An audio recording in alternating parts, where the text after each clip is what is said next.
Hari ini kita akan membicarakan tentang BYD Seagull Mini EV 2025 yang terbaru.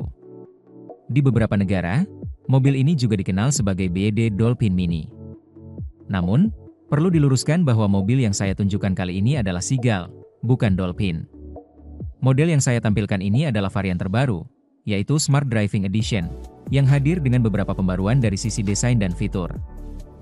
Dari tampilan belakang, kita bisa lihat bahwa desain lampu belakangnya telah diperbarui dan terlihat lebih modern dibanding versi sebelumnya.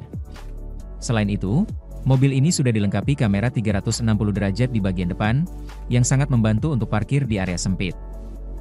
Untuk harganya, versi Smart Driving Edition dijual mulai dari $9.700 hingga $12.000. Namun saat ini BYD sedang memberikan diskon khusus yang membuat harganya turun menjadi sekitar $9.000 hingga $11.000. Jika Anda memilih versi standar yang belum dilengkapi fitur Smart Driving, harganya lebih murah, yaitu sekitar $7.800 hingga $10.000. Mobil ini tersedia dalam 3 varian dengan 2 pilihan baterai, yaitu 30 kWh dan 38 kWh.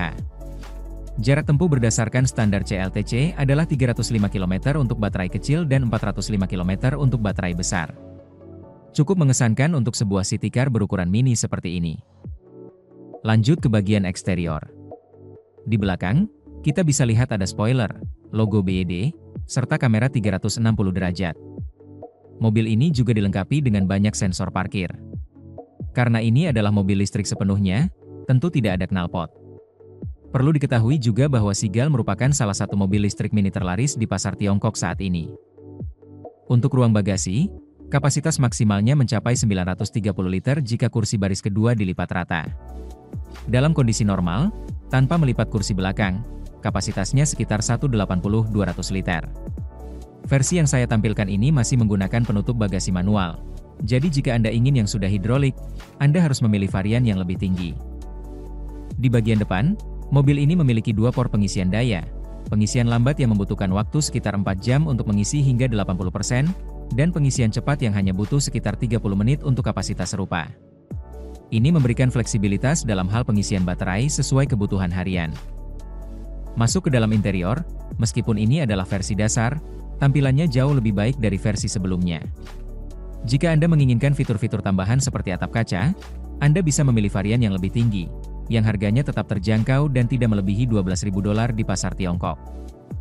Berbicara soal dimensi, mobil ini memiliki tinggi 1,54 meter, panjang 3,78 meter, dan jarak sumbu roda sebesar 2,5 meter. Jarak roda depan dan belakang masing-masing sekitar 1,7 meter. Mobil ini menggunakan velg 16 inci dengan ban berukuran 175/55R16, dan memiliki ground clearance sekitar 20 cm. Tidak ada suspensi udara, tapi Anda sudah mendapatkan fitur kunci NFC, yang cukup canggih untuk segmen ini. Dari sisi depan, desain grill dan lampu sudah ditingkatkan. Lampu utamanya menggunakan LED, begitu pula dengan lampu siang hari. Anda juga akan mendapatkan kamera 360 derajat dan grill depan yang fungsional. Sayangnya, tidak tersedia bagasi depan atau frunk pada model ini. Untuk performa, mobil ini dilengkapi dengan motor listrik berdaya 55 kW dan torsi 135 Newton.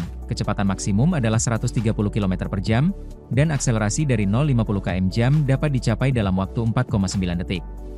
Namun, belum ada data resmi untuk akselerasi 0-100 km/jam. Fitur dalam kabin cukup lengkap untuk versi dasar. Hanya kursi pengemudi yang dapat diatur secara elektrik. Tidak ada head-up display, namun setir sudah dilapisi kulit dan dapat diatur secara manual.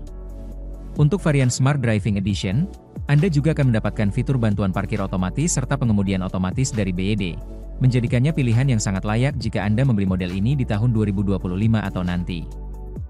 Mobil ini juga memiliki 4 mode berkendara, normal, sport, eco, dan snow yield. Anda juga akan melihat layar tambahan yang menampilkan informasi kecepatan dan estimasi jarak tempuh. Meski ini versi dasar, Anda sudah mendapatkan pengisi daya nirkabel, 2 port USB, lampu kabin yang bisa disentuh, cermin dengan lampu, serta sandaran tangan di antara kursi depan, walau tanpa laci penyimpanan.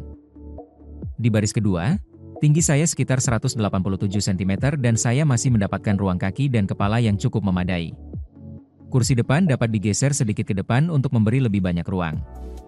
Tidak tersedia AC belakang atau port USB tambahan di sini. Untuk fitur tambahan seperti atap kaca, Anda perlu memilih varian lebih tinggi.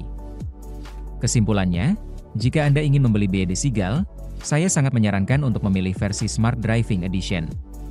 Tampilannya lebih menarik, fiturnya lebih lengkap, dan Anda mendapatkan teknologi pengemudian serta parkir otomatis, kamera 360, dan banyak fitur lainnya yang tidak tersedia di versi standar. Saat ini, beberapa model 2026 sudah mulai tersedia di pasar Tiongkok, dan bulan depan akan lebih banyak lagi yang diluncurkan.